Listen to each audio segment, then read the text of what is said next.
He's in the thick of things with respect to Prachar. There's also been a shift politically for him. Member of the 15th Lok Sabha, former union minister also. Now, shoe fitting all right on the other foot. Milind Deora ji, thank you for your time. Once again on the sidelines of another Prachar commitment. That's right. I'm not wearing shoes, I'm wearing chappals, but yes. But no, it certainly has been the last 20 years. I've been in politics directly for the last 20 years. I joined politics, I would say, in 2004. I've seen it from childhood. I became an MP at the age of 27 in 2004, once again in 2009. In a way, it's nice to be back in Parliament. I'm now in the Rajya Sabha. Few grey hairs, I guess. Yeah. But it's also a little disorienting because it's the first time in 45 years that my family is not fighting an election from South Mumbai. We've been fighting non-stop continuously from 1980 onwards. And for the first time, the body clock is saying that you're not a candidate, but you have to now campaign for other candidates. But you know, ultimately, my goal and my higher purpose of why I enter politics stays the same. So regardless of which shoe you're wearing, taking Mumbai forward, helping Maharashtra grow economically, get stronger economically, working for India, working, I would say, in the larger context for humanity. These are issues that matter to me, and these transcend political ideologies and parties. May I ask you, did you make the switch hoping to get the ticket from the NDA for Mumbai? No, not at all. I'll tell you, I mean, there's no secret about it, because when I joined Mr. Shinde, you know, in life sometimes, I always believe, and I've always believed this, that sometimes, you know, ideologies and religion, they unite you, but they also divide you. I've always been a firm believer in ideas over ideologies and spirituality over religion. That to me transcends divisions. That in fact brings people together. And when I met the Chief Minister, he was very clear to me that I would like someone like you to join me. You have the skill set, talent that I require to grow, to expand, to raise the profile of Mumbai, Maharashtra, to attract investments to the city and state, to facilitate infrastructure and other growth in the city. And the only thing that was said to me was, we would want you to be in Parliament. Now, was that the Rajya Sabha route? Was that the Lok Sabha route? Which would come first? All these were, nobody knew what these meant. Okay. And ultimately in life, you know, I've been when I was in the Congress, I was out of Parliament for 10 years. I stayed loyal to the party for 10 years without any power, without any prospect of power. I gave back to the party that gave me a lot. I helped sustain the party for the last 10 years during its most challenging decade. But in life, regardless of which profession you're in, whether you're in politics, whether you're a journalist, whether you're somebody working as a salaried employee in a private company, you want to feel valued, respected, recognized for your talent and your hard work. Yes, there was a feeling that when I go here, I will be recognized, I will be valued, and I'll be given an opportunity to work. So are you being recognized? Are you being valued? I certainly believe so. And as I said, you know, the recognition can come in many ways. It can come in by means of a post. I was sent to the Rajya Sabha, which is back in Parliament after 10 years. It could be by means of a post to work. It could be by means of someone saying, regardless of your post or power, I like what you bring to the table, go out and work. And continue to work. Just continue to work. So those are the things which I think I was missing for the last few years. But so there, let me ask you, why did the Congress party stop valuing you? Especially in Maharashtra Congress, there's such powerful leaders. And a lot of them have made the shift. You, Sanjay Nirupam, Chavan Saab, Ashok Chavan, so many others who have slowly moved away. It all started from... You know, to be honest with you, I've actually moved beyond, what should I say? I mean, psychoanalyzing what's right or wrong with the Congress. And I have no ill feelings towards them. It's a party which my family has been associated with, was associated with for 55 years. Yeah. Most certainly we got a lot from the party. Most certainly my father and I did a lot for the party. But you know, there are sometimes there are, you know, when when an organization moves away from rewarding merit and moves towards rewarding mediocrity, then someone who is meritocratic, has capabilities, skills, talents, naturally feels a little pushed away. And I don't know what the reasons are for other leaders who left in Maharashtra or around the country. But for you, it is that from merit, it started moving towards mediocrity. I think for me, what happened was I tried my best to improve the party from within. I tried my best from 2012, not even 14, when the party went from 210 seats to 44 seats. Even before that, I saw the writing on the wall, tried to improve things. I felt resistance whenever there was a constructive suggestion being put forward.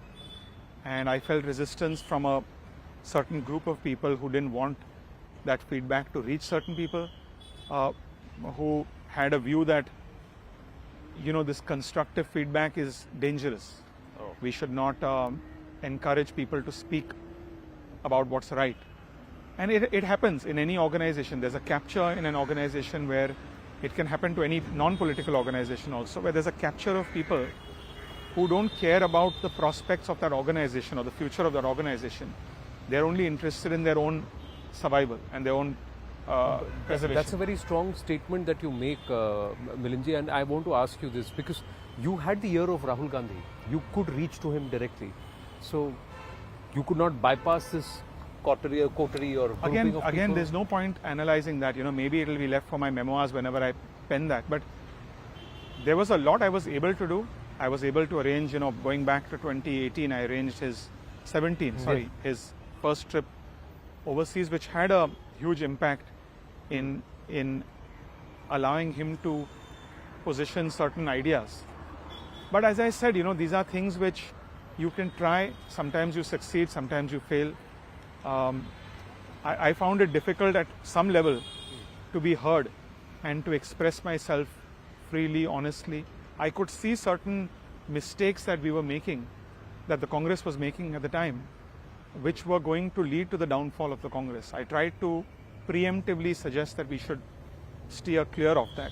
Likes of Manishankar Iyer, Sam Pitroda, the utterances that are coming from them, is this a problem within the Congress which has now become endemic, or are thinking individuals already have decided that they want to shoot themselves in the foot? How do you see this?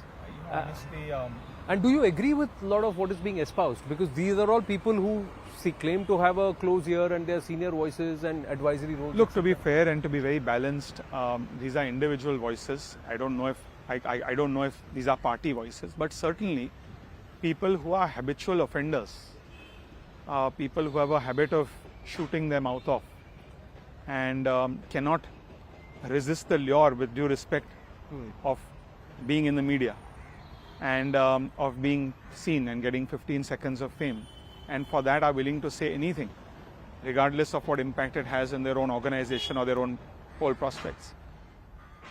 Those people should be sidelined. Those people, ideally in an organization, their voices should be cut out. Why was it not done? Why is it not done? I don't know. It's one of a long list of many things we tried to suggest. Right. But there's many other issues, and when people often criticize those who've left, I always say, I'm the same person I was. My ideology is the same. In 2003, Anand, before I entered politics, in fact, there was an interview before I entered politics. I spoke, someone asked me, what do you think of an issue like 370? And at that time, with very limited knowledge, political knowledge, just a 26-year-old who read a little bit about the constitution, the temporary provision, I said, someone who loves Kashmir seems like we should look at removing it. If it can lead to better national security, if it can lead to better economic growth and development for the region. Today I can tell you, as somebody who's visited Kashmir 3 times, not once, 3 times after 370 has been abrogated, I've seen the biggest beneficiary of the abrogation of 370 is the Muslim Kashmiri youth. Yeah. The Muslim Kashmiri woman, young woman who's now working.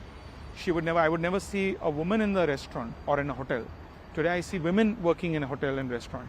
I see Muslim hotel owners, even though they may have tie-ups with ITCs and other hotels. they are interested in investing more in that state. So why were people deprived? And in fact, many of these issues, CA, Dr. Manmohan Singh as leader of opposition in the Rajya Sabha in 2003, articulating that when Atalji was the Prime Minister, Advaniji was the Deputy Prime Minister of India. Dr. Manmohan Singh in the Rajya Sabha saying religious minorities in Pakistan and Bangladesh should be given citizenship. Who are religious minorities in Bangladesh and Pakistan? But when it happens, you oppose it. So these are issues also where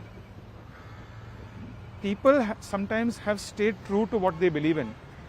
I believe in economic reforms. I'm a staunch believer in economic reforms, not for the rich, but for the common person. Yeah, the have-nots. When we today look at telecommunications, I was IT Minister of India. All these economic reforms, who is the biggest beneficiary? You and I, the common man on the street. My father, as a finance committee chairman of the Standing Committee of Parliament, worked with then Finance Minister Yashwant Sinha, Congress, BJP, Atal Bihari Vajpayee ji Prime Minister, to pass the insurance bill, which allowed private sector in insurance. Who has gained? LIC has gained. Their revenue has grown. Their market share has obviously shrunk from 100% to maybe 40% today. But who is the biggest gainer besides LIC and others? The common person. More people have access to insurance. In fact, the common person is being virtually harassed by an insurance company. Take my insurance. Otherwise, they have to run to a state-run monopoly. So I'm a believer in those reforms. I'm a believer in Dr. Manmohan Singh's economics, where 91, when he passed, when Narasimha Rao and Dr. Manmohan Singh undertook economic reforms. But today, that same party is moving away. So quickly, let me ask you, are you a votary of the Common Civil Code, you think, as part of the direct? Again, I've always, old interviews again, where 2004, when I first entered the political fray, when asked about an issue like UCC, even then I said, in fact 370, I was the first one who tweeted saying it's a good thing. We should be open to the idea. And even UCC, today, what is a secular democracy? If you look at the West, I remember in America, when I was a student in the US, there used to be a raging debate about one particular sect called the Mormons, a group of Protestants, and they were very big in Utah. Correct. And they have the Mormon faith, I think, suggested that you could have more than one wife. And many other slightly draconian religious codes which were not in sync with America wanting to become a liberal secular democracy. They abolished that. And today America, whether you're in Utah, whether you're in California, whether you're in New York or in Rhode Island, the law is the same for everyone. So these are things which, if we want to really move ahead, we should do that. And a UCC is something which even the Hindu right may not be happy about. Right. The Muslim right may not be happy about. The Sikh right may not be happy about. But if you want to build a society where the laws of the land, the constitution is supreme over any religious law, any religious doctrine, where you're allowed to practice your religion, you're allowed to get married according to the traditions of Jain faith, of Hindu faith, of Muslim faith, of Christian faith. You can go to a temple, Gurudwara, mosque, church, wherever you want. But once you're married, certain structures are in the place. Contractual framework is uniform and for that's everybody. what a truly liberal secular democracy is, where the constitution precedes religion. So I want to ask you this.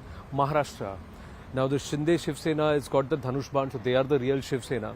But they have a point to prove. Eknath Shinde will have to show his leadership, and he really deserves to lead the Shiv Sena. But it's so complex this time around. Can you also, whose plight is wares in Maharashtra all along, look at the scenario and say how is it going to unfold?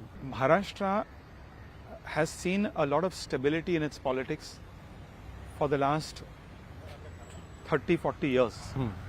A big disruption happened in 1999, which is 20 years ago, when Sharad Pawar left the Congress.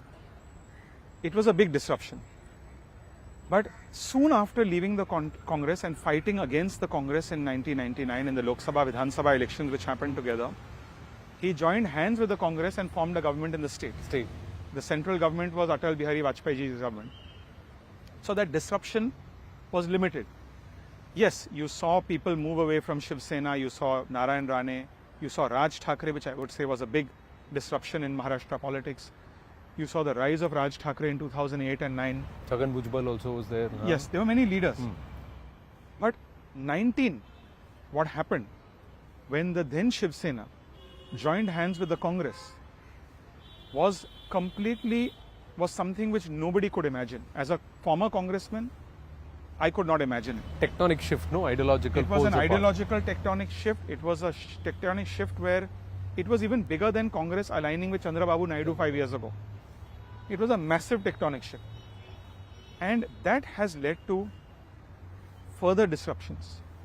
People in NCP were not happy. They went out, led by Ajit Pawar. People in Shiv Sena were very unhappy that people were joining with Congress. Right. They went out under Mr. Shinde's leadership and took away the Shiv Sena, the real Shiv Sena. I'll tell you, people in Congress, including myself, were very unhappy with that. I know people in Delhi to Mumbai who were extremely unhappy, without naming them again, left for my memoirs. Which leaders in Delhi didn't want this to happen? Still don't want it to happen.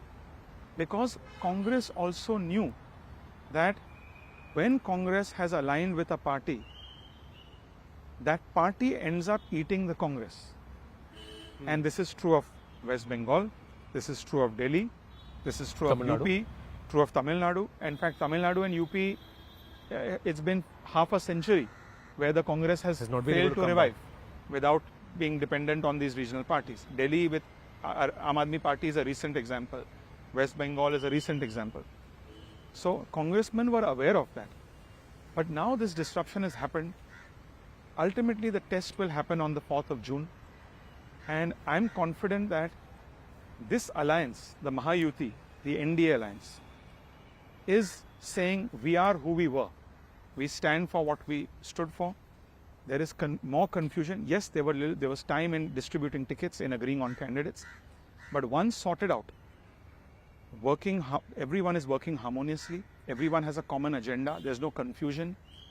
I still have a lot of friends in the Congress, in Mumbai and Maharashtra. I know how they are campaigning with the UBT Sena. I know how much confusion there is, how much ideological confusion there is, how much political confusion there is.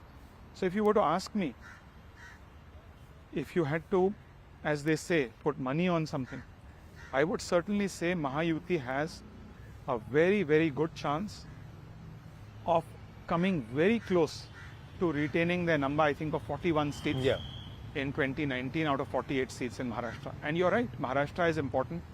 Maharashtra is the second largest state in the country in terms of Lok Sabha seats. So Maharashtra is crucial for the NDA's performance. It's crucial not just for my party's performance, it's crucial for BJP's performance. And the parties are working together to deliver on the ground. Well, fingers crossed on that. I know they're waiting to get you into the Prachar. Milindji, great conversation, and I look forward to having many more conversations. Absolutely. It's the assembly elections next after the 4th of June. You've got to build up to October to December. In 7 months, right after that, there's assembly also, you're right. Yeah.